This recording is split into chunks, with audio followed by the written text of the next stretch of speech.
So DJ Yeah. Mustard album drop, which we were supposed to review it, we just haven't got around to it. And looking at the numbers, essentially it flopped. Correct. First week for sure. Yeah, 18K first week. Not looking like that good of a week to me. So So that's looking like a flop for somebody yeah. of his caliber and the type of names he had on there. Should have been able to generate more than 18K in And what 1 he week. just came off of too, like off the whole pop out. He's right now, I mean, shit, he's the most viral producer. I mean, you would think so. People are looking at him, but I don't think it translated. I don't think it translated over. That the pop out, it didn't translate over for him like I thought it would. Right, right. And we're gonna get to that too, because we talked about the pop out and I talked about the West Coast dropping the ball after the Yeah. pop out. But as far as his album goes, I think he sees the numbers and he puts out a series of tweets saying album sales are a form of white supremacy. Let me fix the banner. I misspelled something. So I'm trying to figure out how that makes any sense. Like, what do you mean it's a form of white supremacy? Because you flop? Because I'm pretty sure if you did 1 million a week, He you been wouldn't have been praising. saying that. You know what I'm saying? So what you think about what he said? I think it's an excuse, man. I think that in this instance, the album flop. I listened to it. I'm gonna be 100% honest. It just wasn't anything special. Like it doesn't, and I don't think that. And I'm not sure. I got to go back and look at his other projects, but I don't think he's historically even done good first week anyway. So I feel like just because of the pop out, people are kind of expecting him to, have these crazy first week numbers and a crazy, maybe first month. But I think in reality, he's probably doing what he's supposed to do. He's predominantly a West Coast, producer. He makes West Coast beats. He collabs with other people as well, but I feel like that's predominantly what we know him for. And we've already had a discussion multiple times about the West Coast not necessarily, their music and sounds not being able to transcend. So I feel like due to the pop out, there's an outrage. But in reality, he did what he was supposed to do numbers wise first week. I think it's just also him in his mind thinking it was supposed to be more too because of the pop out. But I think reality is starting to set in a little bit. Okay, somebody said he was trolling academics. See, I don't follow academics at all. Yeah, I don't know. I had no idea. Maybe because we're in the blogging space, we need to start keeping up with these other bloggers. But I'm gonna be honest, if I deem you as a goofy, I really don't pay attention or hold no merit to what you got to say, really. So I don't know what he would be trolling about. But I did see the tweets and I was confused. Like, what do you mean album sales are a form of white supremacy? Now, if you was taking the angle that, hey, we're in the streaming era now, artists are getting raped with the streams, you know what I'm saying? Like, we getting pennies on the dollar and they making billions of dollars on our streams. We got to get 1 million billion streams to even get a $10,000 check. That's a form of white supremacy because the whites are over the industry, the Jewish execs, they getting all the money. Then I could be like, okay, cool, bro. It's on some Da Vinci Code shit, putting hidden messages in the tweets. But it didn't make sense to me. So if he was trolling, then I guess so. But then is 18K a flop in the era of the streaming? I don't think so. I mean, you have people like, Drake and people who are doing fucking 200 first week, but like again, I think for him 18K is great. Like you're a producer, you're a DJ, you know what I mean? Technically, so it's like we're coming to you to hear a mix of people on an album. You get what I'm saying? So to even have 18K, I think it's not bad. But again, I think just due to the optics, he probably feels like, and other people feel like it's a flop. But I mean, what other DJ are we going to right now to go listen to a compilation album? Like that's the only person I can really think of. Maybe a couple other that have been doing it in the most recent times. That people are going to check for. Nah, you're right about that because I really don't keep up with album sales in this era because there's no physical albums. Nobody's going out and actually purchasing your album. It's like we got Apple Music, we got Spotify, we got all the streaming services. When your shit drop, we're gonna jump on there, click the song. If it's not hot in 30 seconds, we're gonna skip to the next. When you had that CD and that was your last $20 of the week and you wouldn't have bought that, guess what? You digested that back to back. I was just talking to the homies about this. I was talking to some people, they didn't know what a B-side track was. And I had to break down how like when you listen to albums, that B-side is where you really, learn the artist more, their direction of the album, stuff like that. And I feel like what you just said, when you got that CD, you ended up liking the songs you didn't even like because you had to listen to everything to really, get a feel of the album. Now with streaming, just like you said, you go 30 seconds, it's whatever. Or you even look at the track list. Oh, who this got on it? Oh, I don't fuck with bro. Okay, on to the next. You might never listen to the song. And so I think that's what it is. And I believe the sales are different, right? Like how many streams of an album make up one album sale, I think is different from CDs. So it could also be that with the digital era, it takes more to get one sale. So it could be that as well. Yeah, I just feel like with the physical copies, you appreciated the music more because, like you said, even if I didn't like a song, the fact that I spent my money on this, I'm gonna go back and listen again to triple check if I liked it or not. Like, you know what? I probably didn't like it. Let me just be 100% sure. And a lot of songs you end up liking after the second or third listen. Like, oh, I missed that. I didn't catch that. I was asleep on this. But with the streaming, if it's not hot, I'm never streaming it again. It's over with.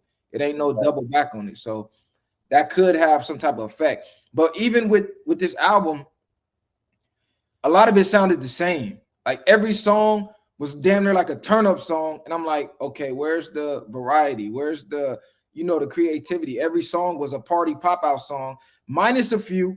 My favorite song on there was probably Kodak Black shit, because I just relate to Kodak Black more and what he be talking about, his subject matter. So his was a little more hit home for me. It was another one with Roddy Ricch that was hot too. I like that one too. Yeah, that one was cold.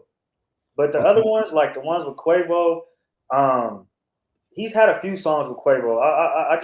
It just sounds too mainstream radio-ish for me, if that makes sense. It's like, yeah, I just feel like it's so generic of a sound that he does with some of these artists that he continuously collabs with, that it's like I already heard this song, whatever that shit is. All the Bad Bitches on Her, 10, all them other songs he's had with those people.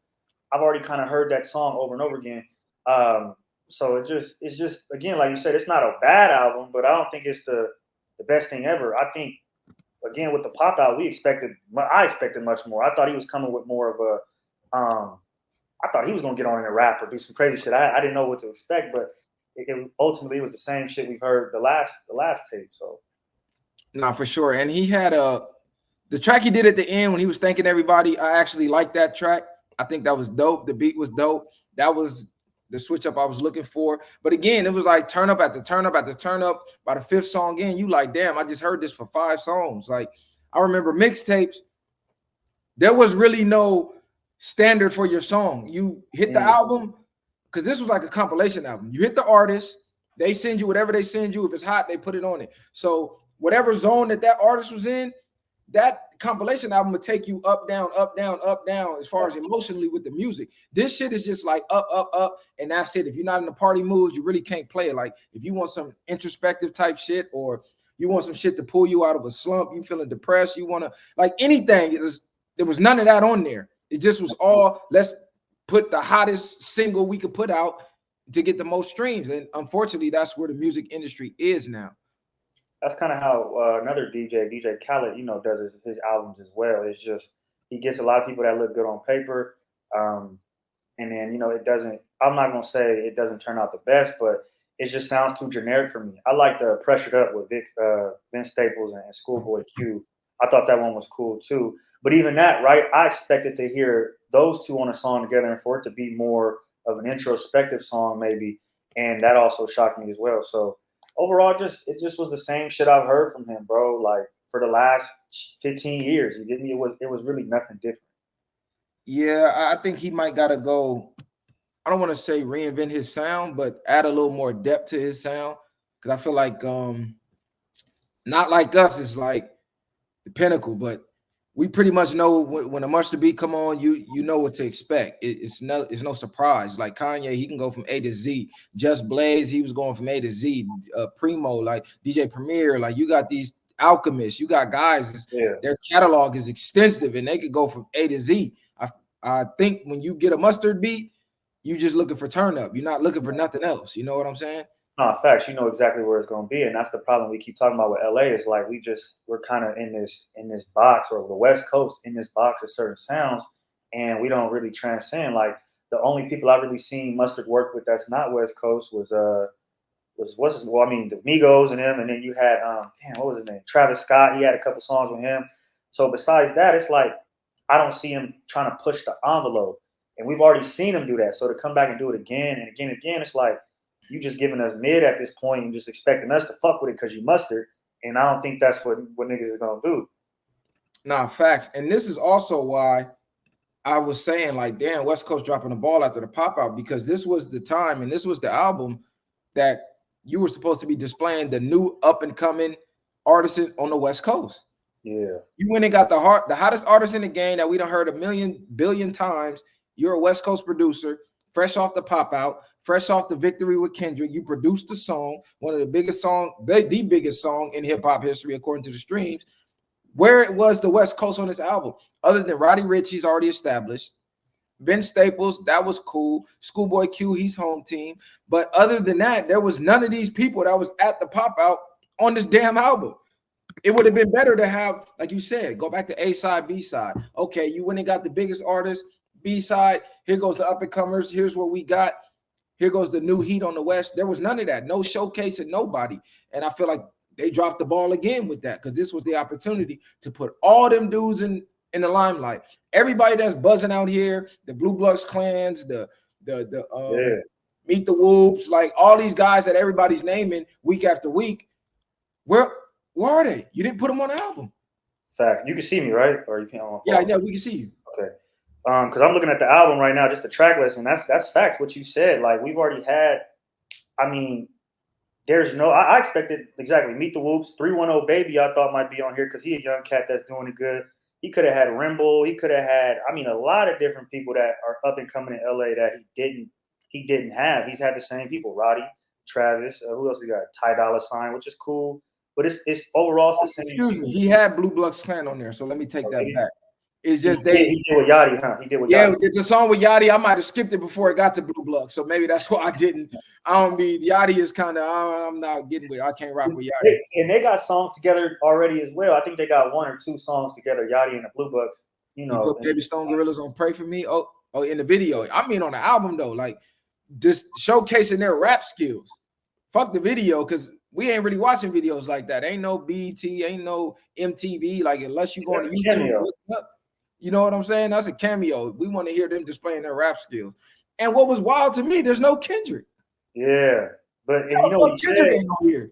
What he said in his thing, and so that's how you know the song. Not like us. It was just he just fucked the beat. And he took it because Mustard was saying on an interview that he had sent Kendrick hundreds of beats. He was just sending them every day. And then finally he hit him back like, oh, this cold. And then the song was just there. So I feel like, and you know, if you listen to Kendrick's music, it don't really line up with Mustard's beats at all. Like that's some shit that me personally, I was kind of like, oh shit, okay. Like this is something that I've never really heard Kendrick do, this sound, even though he's from LA. So I mean, him not on the album is not surprising due to the differences in sound. It's only surprising to me again because of the pop out. So it's like we should have low key been on there. I seen rumors of people thinking 7 to 7 or something like that was going to be a Kendrick song, but it turned out not being that. So I think it's just a difference in sound. I think Kendrick would have been good on Pray For Me. Like fuck it, throw him on there and let him, you feel me, talk his shit at the end of the album. Like he's overlooking the West Coast. He done let all the young talent come out, and then boom, the King of the West speaks and ends the album out. I think that would have been doper. You feel me? But I don't know. I'm just looking at the features on here. Like you got Yachty, you got Quavo, you got Future, you got who else? He got. You got Kodak, you got Young Thug and Lil Durk. Like, where's the West Coast? You're a West Coast DJ. Where is the West? I get it. Like, I feel like maybe, and I'm speaking for bro. I don't know if actually how you felt, but I kind of see how maybe he was trying to. It looks good on paper. These are artists that are super mainstream. They're buzzing, and he kind of got like Blue Bucks. They're really big in the city, right? Like, I think they're one of the bigger acts. Ty Dolla $ign, one of the bigger acts. So I think he just went big.